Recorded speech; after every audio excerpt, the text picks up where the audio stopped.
सबसे पहले तो आप सभी को हैप्पी नेशनल टेक्नोलॉजी डे। और आज के टेक्नोलॉजी डे पे Realme ने लॉन्च कर दिया अपना Realme Narzo नया फ़ोन, यानी कि Narzo नाम की एक स्पेशल सीरीज लॉन्च करी है और उसके अंदर दो फ़ोन्स आए हैं। और लगता है कि Realme Narzo है ना, काफ़ी हद तक एक सब ब्रांड जैसा तो बन ही गया है और हो सकता है कि आने वाले समय में एक सेपरेट ब्रांड भी बन जाए। खैर, उसको हम मेन चैनल पर किसी और वीडियो में डिस्कस करेंगे एक्जैक्टली Narzo की कहानी क्या है। पहली बार इनके फ़ोन के ऊपर नज़र डाल लेते हैं। Realme Narzo में आपको देखने को मिल रहा है Realme Narzo 10A और 10 फ़ोन। 10A की जो प्राइस है वो है 8500 रुपीज़ और ये फ्लिपकार्ट पे मिलेगा। खास बात ये है कि इसके अंदर आपको मीडियाटेक का Helio G70 प्रोसेसर है और इस हिसाब से देखा जाए तो किसी को 8,500 रुपये में अगर गेमिंग फ़ोन चाहिए, मतलब गेम प्ले अच्छा हो जाए, पबजी अच्छे से चल जाए स्मूथली, इस फ़ोन के ऊपर जा सकता है। खराब बात ये लगी 3GB रैम 32GB स्टोरेज है, मतलब क्या, और इसके अंदर उन्होंने 64GB वाला मॉडल भी नहीं रखा है, ये एक बात लगी। बाकी 5000 mAh बैटरी है, ट्रिपल कैमरास दे रहे, तो ये ठीक है। इसके साथ ही Realme Narzo 10 की बात करें तो इसके अंदर आपको क्वाड कैमरा देखने को मिल रहा है। मेन कैमरा 48 मेगापिक्सल का है। मीडियाटेक का Helio G80 प्रोसेसर देखने को मिल रहा है जो इस रेंज में फर्स्ट है, और साथ ही साथ 5000 mAh बैटरी, 16 मेगापिक्सल का सेल्फी कैमरा, 128GB रोम है, 12,000 रुपये कीमत है, और 4GB रैम 128GB वाला। अब इसका एक 64GB वाला मॉडल नहीं निकाला उन्होंने, ना ही उसका निकालो। कीमत थोड़ी सी अजीब सी रखी है, मेरे हिसाब से कीमत थोड़ी सी कम होनी चाहिए थी। और देखा जाए तो मीडियाटेक के Helio प्रोसेसर को छोड़ के इन फोन्स में कुछ भी ऐसी नई चीज़ देखने को नहीं मिल रही। ये सारे के सारे फीचर्स आपको ऑलरेडी पहले और पुराने फ़ोन्स में देखने को मिल चुके। इवन Realme के ही पुराने फ़ोन्स में सिमिलर चीज़ आपको देखने को मिल रही थी, और अब Realme है ना इन सबको अब नई तरीके से पेश कर रही है, नए प्रोसेसर के साथ, तो कीमत थोड़ी सी ज़्यादा बढ़ गई है। शायद ऐसा लगता है कि GST के कारण ऐसा हुआ। वैसे अगर इस फोन का अगर 4GB रैम 64GB वाला मॉडल होता और उसकी कीमत अगर 11,000 रुपये से कम होती या लगभग 10,000 रुपये होती ना, काफ़ी बढ़िया चॉइस हो जाता। और एक और ख़ास बात यह कि मीडियाटेक Helio G80 के साथ आता है, और अभी तक 12,000 रुपये की रेंज में Xiaomi की Redmi सीरीज ने अपना एक भी फ़ोन लॉन्च नहीं किया।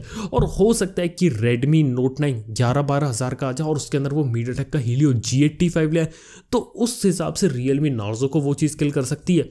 ये काफ़ी एक इंटरेस्टिंग बात है। तो ओवरऑल ओपिनियन ये है कि इंटरेस्टिंग फ़ोन्स तो हैं, आने वाले समय में मैं सजेस्ट करूँगा थोड़ा सा वेट कर लो, क्या पता Redmi इनको किल करने के लिए कोई फ़ोन निकाल दे। अगर 12,000 रुपये सिमिलर प्राइस में अगर आपको Redmi Note 9 देखने को मिली और उसमें Helio G85 आ गया तो 100% रिकमेंडेशन हो गया, आप उसे ले सकते हैं। वैसे 10,000 के नीचे Narzo 10 है, थोड़ा ठीक फ़ोन है। रैम उसमें अगर 4GB कर देते ना तो बढ़िया बात है। वैसे अच्छी बात है कि दोनों फ़ोन में आपको डेडिकेटेड सिम स्लॉट के साथ, मतलब वो मेमोरी कार्ड स्लॉट भी देखने को मिलता है, यानी कि ट्रिपल स्लॉट देखने को मिलते हैं। ये एक अच्छी बात है। लेकिन अगर इंटरनल स्टोरेज फास्ट रहती, अगर वो ज़्यादा रहती ना, ये काफ़ी बढ़िया बात रहती। इसी के साथ ही Narzo ने भी बताया है कि, मतलब Realme ने बताया कि Narzo सीरीज़ के अंदर अभी तो वो बजट फ़ोन निकाल रहे हैं, लेकिन आने वाले समय में प्रॉपर फ्लैगशिप फ़ोन्स निकालेंगे। और कुछ हिंट और रूमर से पता चला है कि जो Realme Narzo सीरीज़ है ना, पूरी तरीके से पोको किलर के रूप में उतारी गई है। यानी कि अभी 10,000 का फ़ोन है, अभी 15 से 20,000 की रेंज में, 20 से 30,000 की रेंज में जो फ्लैगशिप किलर, यहाँ मैं कहूँ जो पोको किलर जो चीज़ हो सकती है ना, वो होने वाली है। खैर, देखते आगे कहानी क्या रहती है। वैसे पोको से याद आया, कल जो है वो पोको का लॉन्च होने वाला है, यानी कि पोको F2 Pro। इंडिया में नहीं, बाहर यूरोपियन कंट्रीज़ में होने वाला है। वैसे वो पता चल चुका है वो Redmi के 30 Pro होगा। उसकी प्राइसिंग मैं आप लोगों को बता रहा हूँ, थोड़ी सी ज़्यादा होने वाली है, काफ़ी हाई एंड स्पेक्ट्रम में हो सकती है उसकी प्राइसिंग।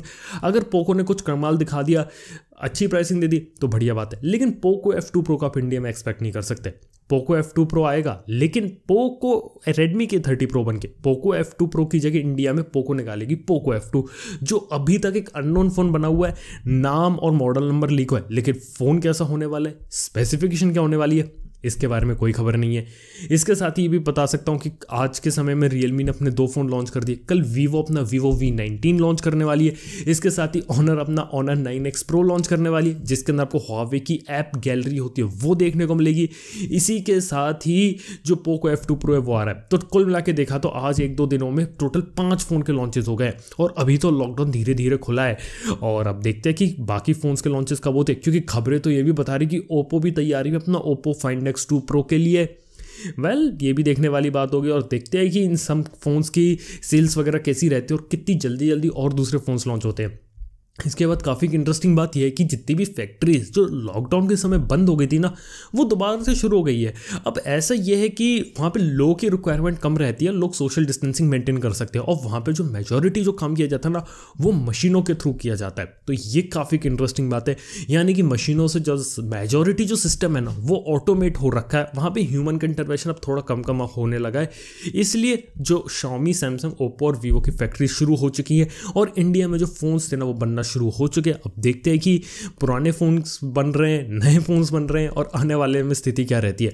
और मैं आप लोगों को बता सकता हूँ, ये मोबाइल फ़ोन तो बनना चालू हो गए, तो आप मान के रखिए कि अभी तो हमने अब पिछले मतलब आजकल में तो अभी हमने 5 फ़ोन्स के लॉन्च देखे हैं, लेकिन आप समझ के रखिए कि आने वाले टाइम में अभी और ज़्यादा फ़ोन्स के भी लॉन्चेस होने वाले हैं। काफ़ी बढ़िया बात है। चलिए बात करते हैं इसके बाद Realme से रिलेटेड, और वो ये है कि Realme X3 सुपर जूम एक नया फ़ोन है, जिसे माधव शेठ ने खुद टीज कर दिया अपने ट्विटर पे। यानी कि एक स्पेशल फ़ोन है जिसके अंदर आपको 60x जूम, 60x का मतलब ये नहीं है कि इसके अंदर पूरा ऑप्टिकल जूम होगा, इसका मतलब है कि 60x जूम होगा, लेकिन उसके अंदर ऑप्टिकल और डिजिटल का कॉम्बिनेशन होगा। ये कुछ वैसा ही होगा जैसे 4x 5x पेरिस्कोप होगा और उसके बाद डिजिटल जूम होगा। लेकिन यहाँ पे बोला है कि इसमें स्टारी मोड होगा, यानी कि उनका क्लेम ये कहता है कि अगर आप फ़ोन से स्काई में फ़ोटो खींचते हो तो आप जो स्टार्स होते हैं उनकी फ़ोटोग्राफ ले पाओगे, मिल्की वे गैलेक्सीज़ की फ़ोटोग्राफ ले पाओगे।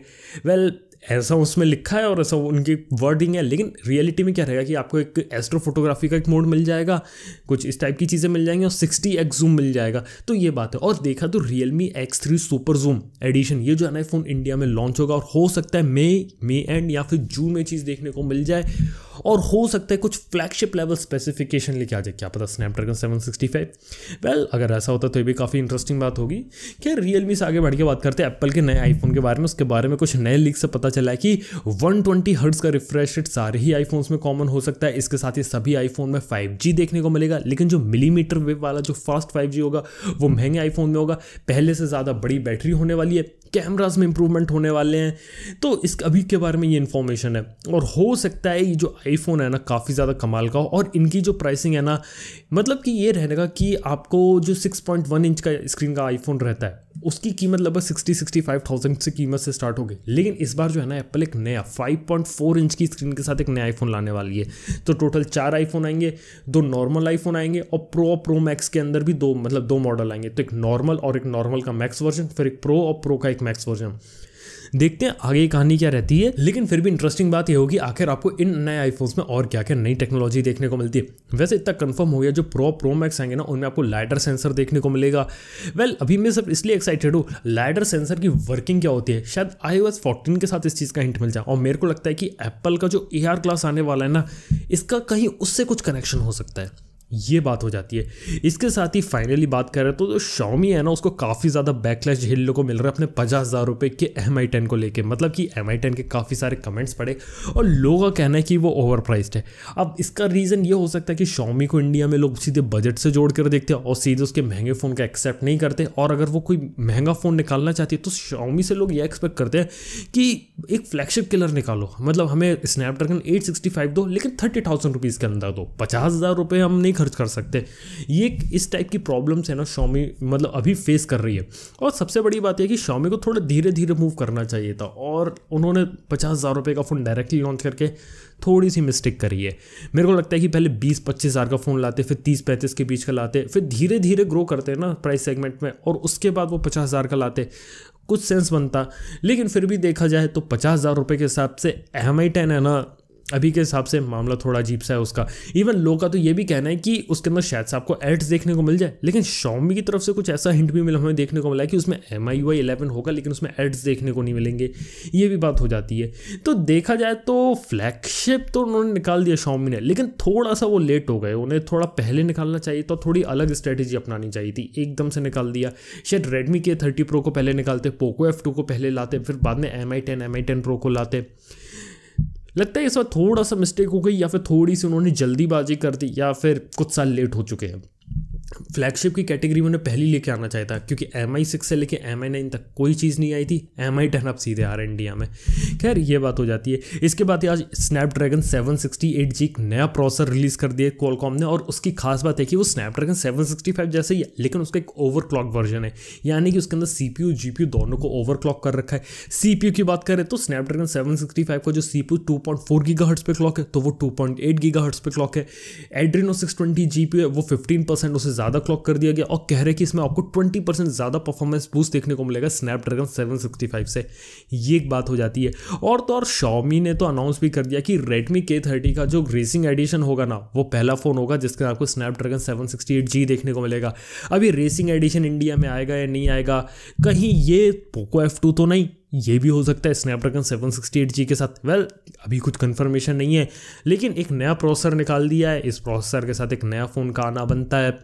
अभी तक खास बात ये भी कि इंडिया में किसी भी कंपनी, अगर मैं रियलमी, Xiaomi, ओप्पो, वीवो किसी की भी बात करूँ, स्नैपड्रैगन 765 के साथ तो वो अभी फ़ोन लेकर नहीं आए हैं, और 768G एक नया प्रोसेसर आ गया है।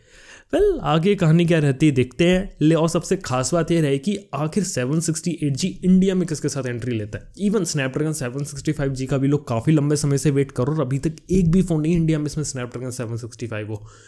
थोड़ा सा वेट करते हैं, बाकी आगे की कहानी देखते हैं। और इसके साथ ही डायमेंसिटी 1000 प्लस एक स्पेशल मीडियाटेक का प्रोसेसर रिलीज़ किया था, और उसके साथ जो iQOO है ना, वो अपना Z1 एक स्मार्टफोन लॉन्च करने वाली 19 मई को। और शायद से जो फ़ोन है ना आपको इंडिया में देखने को मिल सकता है, क्योंकि इसके अंदर 144 हर्ट्ज़ का रिफ्रेश रेट होने वाला है। एक नया चिपसेट आ गया है, 5G के सपोर्ट करता है, और हो सकता है कि इस फ़ोन की एंट्री हो सकती है। iQOO Neo 3 जिसके बारे में आपने सुना था, उसकी इंडिया में आने की प्रोबेबिलिटी थोड़ी सी कम है, इसकी थोड़ी सी ज़्यादा हो जाती है। फिर भी अभी भी एग्जैक्टली कोई इन्फॉर्मेशन नहीं कौन सा फ़ोन आएगा, कौन सा फ़ोन नहीं आएगा, लेकिन इतना मालूम है अभी आएंगे फ़ोन्स iQOO कंपनी के भी, दूसरी कंपनीज़ के भी, लेकिन उसके लिए हमें थोड़ा सा वेट करना पड़ेगा। फिर देखते हैं कि आगे कहानी क्या रहती है। मतलब iQOO के फ़ोन्स और बाकी कंपनी के जो फ्लैगशिप किलर फ़ोन्स हैं, क्योंकि अभी पोको F2 भी आना बाकी है, रियलमी भी अपना X3 सुपर जूम लिखे आने वाली है, ऊपर से OnePlus का Z आने वाला है, अब ऐसे ही iQOO Z1 है। देखते हैं इन सब के बीच में कौन कहानी क्या रहती है, क्योंकि अभी तक देखा तो इंडिया में डायमेंसिटी 800, डायमेंसिटी 1000 का कोई प्रोसेसर वाला कोई फ़ोन नहीं आया, स्नैपड्रैगन 765 वाला फ़ोन नहीं आया। तो काफ़ी अच्छे अच्छे प्रोसेसर बाकी बचे हुए हैं, जिनके फ़ोन सभी आने वाले समय में आपको देखने को मिलेंगे। खैर जब वो लॉन्च होंगे तब हम उसके बारे में और बात करेंगे। और उसके बाद एक काफ़ी इंटरेस्टिंग न्यूज़ है ओप्पो की 40 वॉट चार्जिंग को लेके। यानी कि यार ओप्पो के फ़ोन में आपने देखा है ना कि 65 वॉट की चार्जिंग देखने को मिलती है नॉर्मली, जो कि सुपर वूक, सुपर डार्ट या फिर जो भी कहे उसे कहा जाता है। इसके साथ ही 40 वॉट की वायरलेस चार्जिंग को भी इंप्लीमेंट किया है। लेकिन एक रिपोर्ट से पता चला है कि जो ओप्पो की 40 वॉट वायरलेस चार्जिंग टेक्नोलॉजी है ना, वो बैटरी को ज़्यादा डिग्रेड करते हो, बैटरी के लिए अच्छी नहीं है। यानी कि जो वायरलेस चार्जिंग में जो 40 वॉट है ना, वो बैटरी को 70% तक डिग्रेड कर देती है, और नॉर्मल 15 वॉट की वायरलेस चार्जिंग जो है ना, वो बैटरी को 90% डिग्रेड कर देती है। ये काफ़ी बड़ी प्रॉब्लम हो जाती है। मतलब कि अगर आप बैटरी को मतलब ओप्पो के फास्ट चार्जर से चार्ज कर रहे हो, तो आपकी जो बैटरी है ना, उसको जल्दी रिप्लेस करना पड़ेगा, और उसका जो बैटरी बैकअप टाइम है ना, वो भी कम हो जाएगा, और साल भर में आपको बड़ा डिग्रेडेशन देखने को मिलेगा, जो बाकियों के साथ नहीं हो रहा। और शायद यही हो सकता है कि जो बाकी कंपनीज है, गूगल और एप्पल, वो शायद अभी वायरलेस चार्जिंग में ज़बरदस्ती के ज़्यादा वोल्टेज घुसाने पे काम नहीं कर रही है। इवन सैमसंग भी इस पर काम नहीं कर रही, और वहीं ओप्पो है और कुछ और कंपनीज है। देखते हैं क्या रहता है, क्योंकि इनसे क्या है कि बैटरी पे की हेल्थ पे थोड़ा नेगेटिव इंपैक्ट पड़ रहा है, और जो लॉन्जेटिविटी है ना बैटरी की, वो खत्म हो रही है। लेकिन टेक्नोलॉजी तो आपको मिल रही है, लेकिन इसका एक नेगेटिव साइड इफेक्ट भी हो रहा है। खैर देखते हैं। अभी रिसेंटली OnePlus 8 Pro में भी 30 वॉट की वायरलेस चार्जिंग देखने को मिली है, लेकिन अभी उसके बारे में कंफर्मेशन नहीं है कि अब वो इस चीज़ से इम्पैक्ट होगी या नहीं होगी। यानी कोई उसे रोज़ाना से वायरलेसली चार्ज करे तो बैटरी के अंदर आपको डिग्रेडेशन देखने को मिलेगा या नहीं मिलेगा, ये बात हो जाती है। तो कहा जाए तो फास्ट चार्जिंग के फ़ायदे तो बहुत है, लेकिन अब उसके धीरे धीरे साइड इफेक्ट्स और ड्रॉबैक्स भी निकल रहे हैं, क्योंकि धीरे धीरे मतलब पिछले 1-2 सालों के अंदर ही जो वोल्टेज, जो वोल्टेज जिस तरीके से बढ़ा है चार्जर से फ़ोन तक आने के लिए, उस हिसाब से बैटरी की जो टेक्नोलॉजी है ना, वो वही रही है। मेरे ख्याल से बैटरी की टेक्नोलॉजी में अगर इंप्रूवमेंट आएगा, जैसे लिथियम आयन, लिथियम पॉलीमर में चेंजेस आएंगे, उसके अलावा कोई नई टेक्नोलॉजी इंट्रोड्यूस होगी, तो उसके साथ इसकी कंपेटेबिलिटी थोड़ी ज़्यादा अच्छी हो सकती है। तो ये बात हो जाती है ओप्पो की नई 40 वॉट चार्जिंग के मामले में। देखते हैं फ्यूचर में कितनी ज़्यादा सक्सेसफुल रहती है, कितनी ज़्यादा अनसक्सेसफुल रहती है। चलिए बात करते हैं आपके कमेंट के बारे में। तो पूछ रहे हैं कि what exactly is colour calibration display. Well exactly colour calibration वो रहता है कि कोई भी जो कलर होता है ना, वो एक्यूरेटली प्रोड्यूस करे। यानी कि अगर रेड कलर है तो रेड कलर एक्यूरेटली प्रोड्यूस हो, रेड को वो ऑरेंज ना बना दे। तो ये चीज़ कहा जाता है कलर कैलिब्रेशन, यानी कि कलर सही तरीके से और एक्यूरेटली प्रोड्यूस करे जा सके डिस्प्ले के अंदर। इसका अगला सवाल कि भाई मेरे पास नॉर्मल फायर टीवी स्टिक है, मैं मी बॉक्स ले लूँ क्या, क्योंकि फायर टीवी स्टिक में यूएसबी सपोर्ट नहीं है। एक्चुअली मत लो, एक खास जुगाड़ बताता हूँ। कुछ ऐसे एसेसरीज आपको अमेजन या ऑफलाइन मार्केट में मिल जाएंगे जहाँ पे आप क्या कर सकते हो कि एक स्प्लिटर जैसा बना सकते हो, जहाँ पे आपने एक माइक्रो यूएसबी में डाला और उसके बाद एक OTG जैसा कनेक्शन निकल जाएगा जिसमें पेन ड्राइव वगैरह निकाल लो, और एक दूसरा कनेक्शन भी आपको मिल जाएगा जिससे आप उसे चार्ज कर लो। तो कुछ इस टाइप के सॉल्यूशंस आते हैं ना, और वो सस्ते भी पड़ते हैं, आप उनका यूज़ कर लो। फालतू में 3,500 रुपये डालोगे मी बॉक्स के लिए, वो सेंस नहीं बनता। अगर फायर टीवी स्टिक है वही चलाओ, साथ में छोटी सी जुगाड़ जोड़ लो तो आपके सारे काम हो जाएंगे। और फायर टीवी स्टिक में कोई भी फाइल एक्सप्लोरर डाल लेना तो उसके बाद तो आप पेन ड्राइव हार्ड डिस्क को भी एक्सेस कर सकते हो। तो ये एक छोटी सी जुगाड़ हो जाती है। तो दोस्तों आज के शो में बस इतना ही। अगर आपका ऐसे कोई कमेंट है, सवाल है, क्वेश्चन है, प्लीज़ कमेंट सेक्शन नीचे खुला वहाँ पूछ सकते हैं। वीडियो पसंद आए तो लाइक कर लेना, चैनल को सब्सक्राइब कर लेना। थैंक यू आपको वीडियो देखने के लिए। मैं आपसे मिलता हूँ नेक्स्ट वीडियो के अंदर। Good bye.